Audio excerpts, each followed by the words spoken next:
Assalamu alaikum wa rahmatullah. Peace and blessings be upon you all. This is the Sufi MD and you're watching Theology and Pop Culture. Gosh, it's been so long since I've said that. This is a series that I actually started around 10 years ago. Around 10 years ago probably now. And it was during my first year of medical school when I first started to explore a lot of the big ontological questions and had a lot of discussions with people from all different types of belief systems and backgrounds. And you know, the age-old question would come up: how can you be religious or believe in a higher power and be scientifically inclined, or a medical student, so on? And of course it is a very modern question that never really existed in pre-modern times. A lot of scientists, as we know, Newton and even Darwin, father of evolution, had no problems with the harmony, with these concepts being mutually exclusive. All sort of interlink and come together as a whole, a big picture and the diamond. And that's something that I'm going to continually reference, the Jawhara, the diamond, because it's just so significant. Without science is blind. That is the infamous Einstein quote that is often misquoted and misunderstood by many.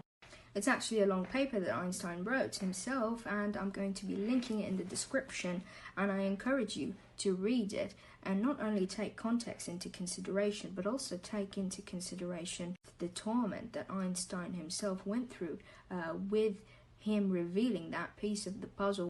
And it was then that really everything that led to where I am today in my beliefs began, and my interest in theology as a whole, and more specifically Islamic theology, began. And it all started off with me just not wanting to be a blind follower or a sheep, and basing my belief in reason, as many of the previous philosophers of antiquity have: Ibn Sina, Aventia, or Ibn Rushd, Averroes. So basically they've attempted to try and bridge that reason-revelation dichotomy, one of the many things that I am going to be discussing in the series, along with all the big questions of good and evil, and predestination and destiny, via pop culture, which is another field of interest that I went into later on. So it does all come full circle, luckily, alhamdulillah, and hopefully to offer a window for people into a world that they previously may not have been exposed to as much, or perhaps had a distorted view of, into a field that is very rich and fascinating, has a lot to offer.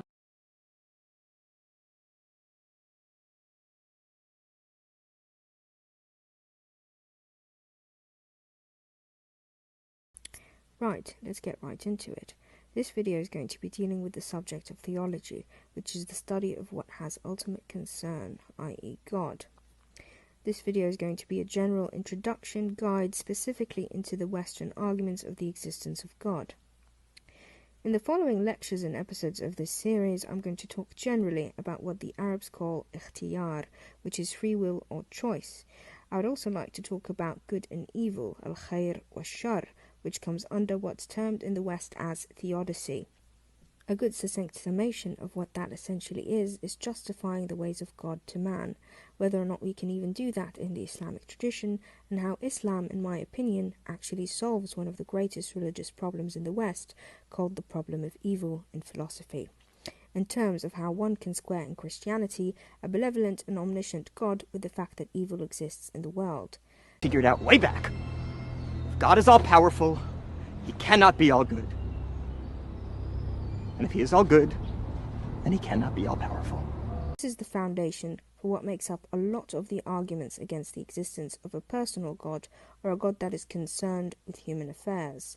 So if you want to hear more in depth about those subjects, stay in tune for the coming episodes. Before I start talking about creed and listing all the different arguments in the Western sphere, I want to talk about creedal experience, what that means and why it's important for us. Religion begins with experience. The Shahada itself, the Arabic word, means a witnessing. We know the created world, which constitutes the entire universe, is generally divided into two worlds, al-ghaybi wa shahada, the world that is seen and the world that is unseen. The alam al-shahada is the witness world. The ghaib is the world we do not experience, yet we do experience its effects in alam al-shahada. Let me give you an example. When we see a tree, we don't see its roots, we deny the root's existence. Yet if you plant a seed and see the tree growing and coming into the world, you recognize that it needs water and therefore pour it into the soil. You don't water the tree itself. This is essential. From that you gain understanding about the nature of the tree that's emerging into the world, as well as the nature of the soil from which it's coming. Therefore there is a relationship between what we see in the world and what we don't see in the world. The people who begin to discern these meanings are called ulul albab or ulul absar. It's interesting that the word lub in Arabic is seed. It means a pith seed, or the essence of a pith or gist of something. Ulul albab means innermost pith. Lub in Arabic is also the word for the mind, or for the vehicle of understanding. So in the seed is an extraordinary metaphor. We come from a seed that is nurtured in the soil of a womb. We don't see it, it's really an unseen experience. Today we have extraordinary technology that enables us through mediation to see it. However, we still don't actually see it. We don't witness it. So don't think that when you are looking in a scope at what is going on in the womb, that you're actually seeing what's going on in the womb. No, you're seeing it only through the mediation of lenses and tools, which will always have some distortions. So what's going on and what we're witnessing is very difficult to have absolute certainty on. When we look out into the world, we see that everything in the world is testifying or witnessing itself. Everything is in a state of witnessing. Not only that, the world itself is in a state of being witnessed. Therefore, you have the seer and the seeing both in the world and as a phenomenon that Allah describes is at the essence of the existence of the world. Allah says, سَنُرِيهِمْ آيَاتِنَا فِي الْآفَاقِ وَفِي أَنفُسِهِمْ حَتَّى يَتَبَيَّنَ لَهُمْ أَنَّهُ الْحَقُّ أَوْلَمْ يَكْفِ بِرَبِّكَ أَنَّهُ عَلَى كُلِّ شَيْءٍ شَهِيدٌ. We will show them our signs in all the horizons and in themselves until it's clear to them that it is the truth. Is it not sufficient that your Lord is a witness over everything? Ayah is a sign, alama. A sign is a signifier of something else. Just as you are witnessing your world, the alam al-shahada, your world is also being witnessed, and without the witnessing, it disappears. In other words, it doesn't exist. This is called the out of sight, out of mind, meaning that things have a reality for you as a subjective human being when you are perceiving them, but when they are no longer in your perception, either your literal perception of witnessing or hearing, or your intellectual perception through thinking about them, if either of those things are gone, then that thing for your subjective reality is likewise also gone. Therefore, Allah gave us these tools and made us creatures of interpretation. We are interpreters of the world. He has given us signs in order for us to understand something very important, and that is that all of this, everything you are witnessing, is indicating one truth, and that is that behind all of this and at the root of existence is the fact that Allah is its creator and sustainer of it all. This is why those who look only at the tree and can't even comprehend the existence of the root structure only know half of the story. They know the outward of the world, but they are heedless about the other half.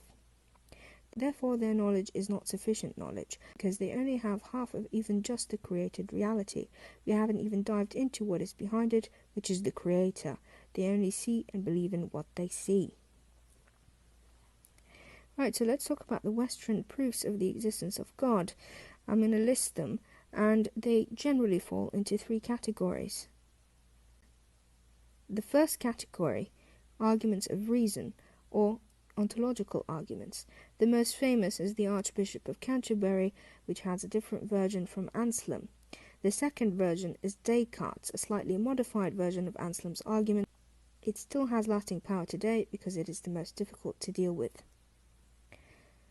The second category is arguments from the world, or cosmological arguments. Muslims mostly rely on those types of arguments for the existence of God. The most famous in the West is St. Thomas Aquinas' argument, which he also got from the Muslims, called the Kalam cosmological argument, taught in Watt's books in schools. The third kind is teleological arguments, or arguments from design. which are arguments for the existence of God from particulars in the world. There is a fourth and fifth argument. The fourth argument is Kant's argument. In the book The Critique of Pure Reason, he writes 3 powerful arguments against all 3 of the categories mentioned above. The saying says, since Kant, you can't take him seriously. Philosophical pun for you there. But the reason he disproved them was in order to present his proof. He wasn't trying to destroy those proofs. He was trying to put them on a stronger foundation, which is the moral argument for the existence of God. The fifth argument is the true Muslim argument for the existence of God, the fitra argument. There is a version of that in the West called the common sense argument, which is that the majority of human beings believe in the nominal realm, that there is an intellectual power behind the universe, and that is the overwhelming majority of human beings. That is fitra. There was a teleological argument revival. The book Darwin's Black Box, Darwin thought evolution moved from simplicity into complexity, but what they found is that it actually gets more complex as you go down. There was a lawyer who made a moral argument book. All those proofs are valid proofs that aren't solved, yet we have a lot of work to do. But don't be arrogant. Don't go into theology without having a grounding in our tradition. It's a very dangerous thing to do. Our scholars personally warned about it. It's a fard kifaya to know what's out there. Radd al-Shubuhat, refutations for affectations, is a fard kifaya, a collect obligation on the Ummah. Imam Ghazali, the extraordinary thing about him is he learned all the philosophical tradition of his time. He swallowed it whole and could vomit it, said Qadi Abu Bakr ibn Arabi, meaning it became part of his discourse and his undertonings, and you could see it in his writing. He was an absolute genius. Meanwhile, we have people who scoff at evolution when they haven't even studied biology. I'm sorry, that's not an argument, that's just taqleed. Circular argument reasoning which drives scientific people insane. Basic belief which has no foundation.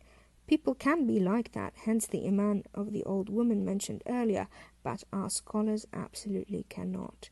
This is an important part. People who debate, write books, present hujaj must have the balance of aql and naql. I'll talk about what that means more, about Imam al-Ghazali, the Islamic codification of theology, aql and naql, and more in later videos.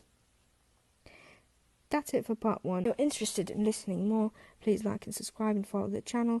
You don't actually care about any of that, but if you do want to know more and be updated about the latest in the series, subscribe to the channel so you can get a notification. You can also check out the blog if you're more of a visual learner. Salam, peace and blessings to you all. May you benefit from the knowledge and understanding provided in the video. Assalamu alaikum wa rahmatullah.